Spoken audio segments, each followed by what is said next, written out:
Welcome back to Docs on Call. Our topic tonight, diabetes, and our experts from Methodist Medical Center. We have a call now from Geneva. Thanks for watching. What's your question? I just wanted to tell you that I do have neuropathy. I've had it for probably 7 years, and it's in both feet and in my fingers and real bad in one of my thumbs. And what the lady doctor was just saying a few minutes ago, I don't have any of those, symptoms. And I don't seem to be able to get anything that I've tried that helps it at all. And I wondered if they had any other suggestions for me. It tingles and burns all the time. Yeah. What do you say? There is a newer oral medication that has been proven to work on peripheral neuropathy. And so I'd encourage her to see her doctor or podiatrist and talk to them about it. It does really work. In the past, we've used a medication, and it was an off-label use, but now there's a good medication, and so I'd urge her to try that, to see one of her physicians. And do you want to mention the medication or encourage Lyrica. Lyrica. Yep, medication Lyrica. I don't know if she's tried that or not. All right. Well, it's worth trying, and especially talking to your doctor about it, Geneva. Let's go ahead and take a quick chat with our online doctor tonight. Dr. David Trachtenbarg is over there taking your questions at mymethodist.net/docsOnCall. That'll get you to him real quick. What kinds of questions are you hearing from our viewers tonight? Got a number of questions. Is there anything that can be done to prevent diabetes? What causes diabetes? Symptoms of diabetes? Are there any people that are at special risk for diabetes? And what do you tell them? Well, for example, there are, if you have a family history of diabetes, you're much more likely to develop diabetes. And there are certain ethnic populations, such as Pima Indian tribe, where a very high percentage of people develop diabetes. So if you have a family history, that's a very good reason to be on the lookout for diabetes symptoms and to take action. Very good. Dr. Trachtenbarg, we appreciate your being with us tonight. You can chat with him more at mymethodist.net/docsOnCall. We said we would talk more about genetics. Doctor was just mentioning that it certainly does play a role. Why is that? Why do we think that we're potentially at greater risk, or that it runs in certain ethnic groups more often than not? Is there something that can be done to prevent it, even if you're at greater risk? Well, I think you kind of have illustrated kind of two questions. So as far as knowing why it tends to travel with a certain ethnic group or along certain family lines, I don't think that we necessarily know yet. Interestingly, I think that some of the theory that's out there now is starting to show that certain groups of people do a couple different things. They develop insulin resistance more quickly, and also they can exhibit some signs of pancreatic failure even more quickly as well. So they're calling it a type 1.5 diabetic even, where they have both mechanisms of action which are causing the diabetes in kind of a different proportion. And those are some of the people that will get it earlier in life, late 30s, early 40s, and they may not be your more obese sort of folks. So I wouldn't say that we have a perfect handle on why it happens genetically. As far as prevention is the same though. Maintain a healthy body weight, exercise regularly, watch the sugar in your diet. None of these things are overly complicated, but they're difficult to do. They can be indeed. Julie is on the line now with us. Thanks for watching Docs on Call. What's your question? Actually, I don't have a question. I have a comment. I've been diabetic for 32 years now. I started when I was 17 years old, just getting out of high school, and I just want to impress on the folks out there that either are at risk or do have it, please, if you don't do anything else, be compliant. I was very non-compliant my first 10, 15 years of having diabetes, and believe me, now I am paying the price. I've had 2 kidney transplants. Because of the neuropathy in my lower extremities, I've had multiple surgeries. I had to almost have my foot amputated because I had a non-healing ulcer on the bottom of my foot, and alternatively, I had to go through hyperbaric treatment for 10 weeks. And I've also had multiple knee surgeries and a hip and a femur replacement due to the damage to my bones. So to anyone out there, please, if you don't do it for anybody else, do it for yourself, do it for your family, whoever. But it's not only an impact on the person themselves, but so much more on their family, because they may eventually have to be taking care of this person. From someone who knows, Julie, thanks for those comments. Taking the advice of your doctors from the get-go, obviously very important. We have had another caller who was asking something that follows up Julie's comments about taking those insulin shots. Especially the younger the person is, that might be a real challenge.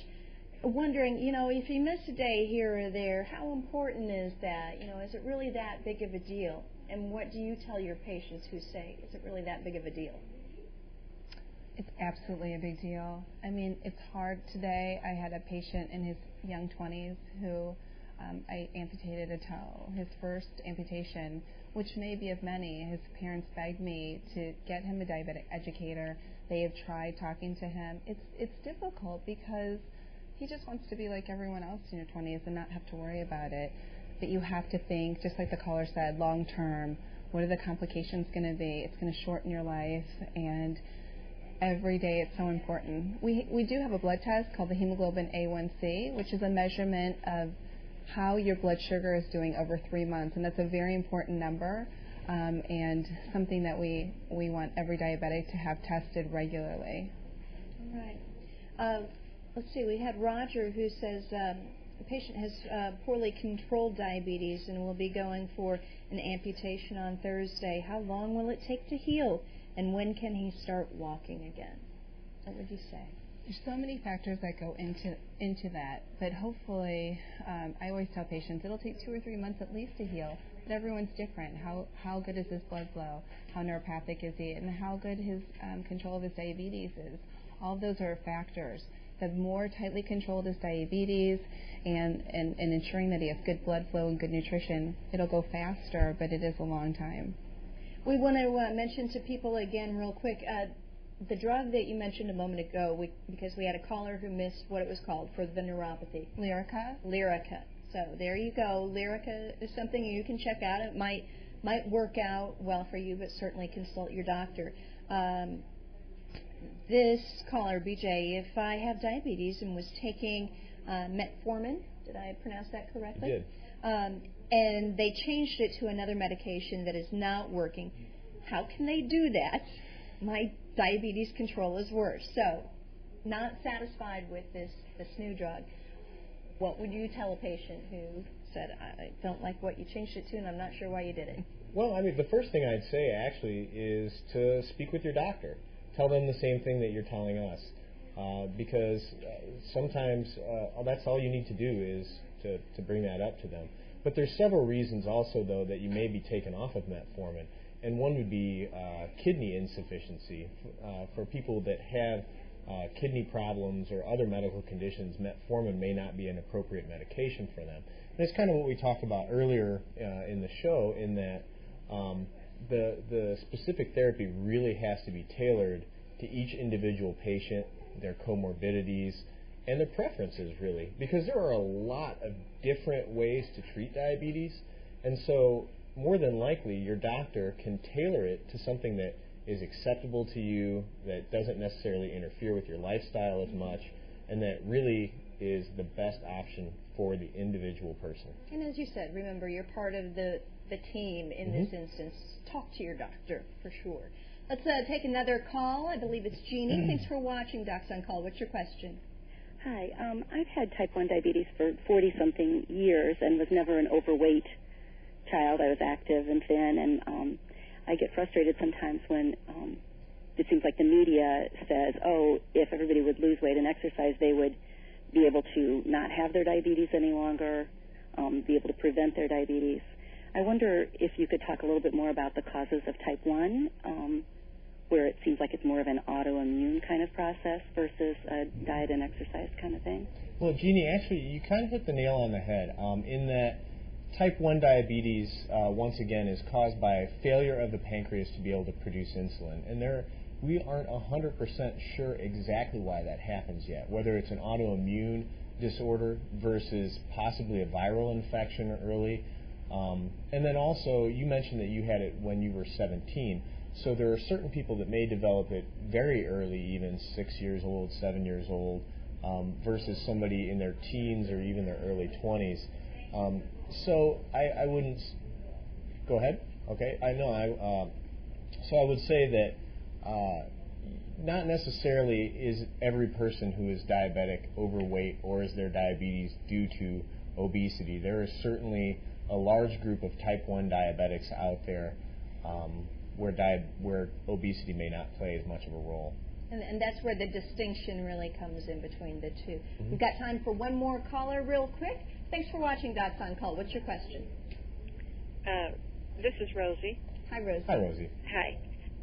It's a comment, actually. There's someone else that called in about neuropathy earlier, and they said they was not diabetic. I've had neuropathy for years now, and I had it for about 2 years, maybe longer, before I was ever diagnosed as being diabetic. I have tried the Lyrica, but it did not work for me. I have seen that happen before, and what I would say, and what I think one of the major take-home messages would be that, especially, it seems like neuropathy is a very popular topic this evening, and if you are a person that has neuropathy, I think that you need to really make sure that you have had that followed up with your doctor and have had the reason very much delved into, a very thorough examination of why that's there. It might be the red flag that's alerting your doctors and you to something more that's going on with you. So we appreciate all of the calls tonight, and as you said, seems to be a lot of interest in neuropathy. We are running out of time, so we would encourage you to go to mymethodist.net/docsoncall. If you don't get an answer tonight, keep going online. Talk to your doctor. Thanks to our experts from Methodist Medical Center, and thank you again for watching. We'll see you back here next week for another Docs on Call. Good night.